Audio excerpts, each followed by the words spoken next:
लोग सिर्फ बातें ही करते हैं, तुम सिर्फ बातें ही करते हो, आयशा सिर्फ बातें ही करती है या बातें ही कर सकती है।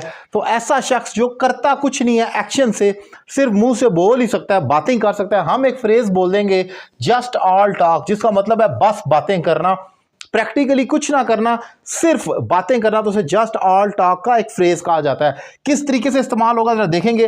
वो बस बातें ही कर सकता है। अब सकता है मैंने कहा तो ये कैन आ जाएगा, तो मैं कहूंगा he can just all talk, he can just all talk. इसका मतलब है वो सिर्फ या वो महज बातें ही कर सकता है, प्रैक्टिकली कुछ नहीं कर सकता, तो वो महज बातें ही कर सकता है।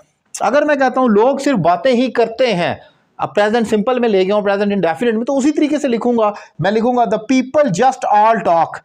इस तरफ से देखेंगे the people just all talk, लोग सिर्फ बातें ही करते हैं। तो हम फिक्रे को आमतौर पर प्रेजेंट सिंपल में ही रखते हैं, क्योंकि हम प्रैक्टिकल एक्शन को बयान करते हैं जो डेली बेसिस पर हो रहा होता है। तो लोग सिर्फ बातें ही करते हैं, तुम सिर्फ बातें ही कर सकते हो। आमतौर पर ये प्रेजेंट इंडेफिनिट या कैन के साथ ही आएगा, लेकिन अगर किसी और टेंस में सूट करे तो आ सकता है, लेकिन फ्रेज आपका वही होगा जस्ट ऑल टॉक, जिसका मतलब है महज बैठकर बातें करना, प्रैक्टिकली कुछ ना कर सकना।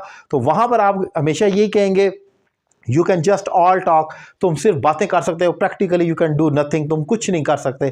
तो वहां पर आप ये फ्रेज इस्तेमाल करेंगे। एक एग्जांपल आपके लिए छोड़कर जा रहा हूं, इसकी क्या इंग्लिश होगी। मेरा दोस्त सिर्फ बातें करता है, मेरा दोस्त सिर्फ बातें ही करता है, इसकी क्या इंग्लिश होगी कमेंट बॉक्स में लिखें।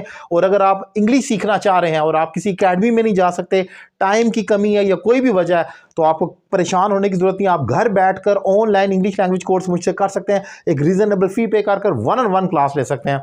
मेरा नंबर आपके सामने स्क्रीन पर मौजूद है। Thank you very much.